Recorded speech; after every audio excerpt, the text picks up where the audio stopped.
Hi, good evening friends. నేను అరుణ్ మాట్లాడుతున్నాను పలంనేరు నుండి. కూడా ఎన్నో సందేహాలు, ఎన్నో డౌట్లు ఇంతకు ముందు చాలా కంపెనీలు చేసాం ఫ్రెండ్స్. అన్ని చేసిన తర్వాత ఈ రోజు మనం పలంనేరుకి డైరెక్టర్స్ మీటింగ్ ఉంటే వచ్చాము. వచ్చిన తర్వాత మన డ్రీమ్ డీల్ షోరూమ్ అయితే డ్రీమ్ డీల్ షోరూమ్ లో ఈ రోజు మనం చూడండి ఫ్రెండ్స్, మొత్తం డ్రీమ్ డీల్ కంపెనీకి సంబంధించినటువంటి మన కూలర్స్ కానివ్వండి 1, 2, 3, అలాగే అటు సైడ్ టీవీ మన డ్రీమ్ డీల్ ఏసీ ఉంది ఫ్రెండ్స్. తర్వాత అలాగే మన ఇందిరానగర్ లో హెడ్ ఆఫీస్ కి వెళ్ళడం అనేది జరిగింది డ్రీమ్ డీల్ కంపెనీకి సంబంధించి.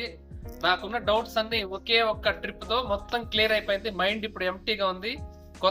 కొత్త కస్టమర్ ని కొత్త బిజినెస్ చేయడానికి నేను ఎంతూజియాస్టిక్ గా ఉన్నాను. సో నాతో పాటు ఎవరెవరు వస్తారో, ఎవరెవరు వాళ్ళ అదృష్టాన్ని పరీక్షించుకుంటారో, ఎవరెవరు మంచి పొజిషన్ కి వెళ్ళడానికి డ్రీమ్ డీల్ అన్ని అవకాశాలు ఇచ్చింది. ఈ ఒక్క కంపెనీని నమ్మిన తర్వాత మన లైఫ్ స్టైల్ ఏ విధంగా ఉంటుందో ఆఫ్టర్ 5 to 6 months లోనే తెలిసిపోతుంది ఫ్రెండ్స్. సో నాతో వచ్చే వాళ్ళు ఎంతమంది వస్తారో చూద్దాం రేపటి నుండి. నేనైతే 100% డ్రీమ్ డీల్ కంపెనీకి ఒక 5 months టైం కేటాయిద్దాం అనుకుంటున్నాను. ఖచ్చితంగా మీరు కూడా వస్తారనేసి, నాతో పాటు సక్సెస్ సాధిస్తారని తెలియజేసుకుంటూ థ్యాంక్ యూ ఫ్రెండ్స్.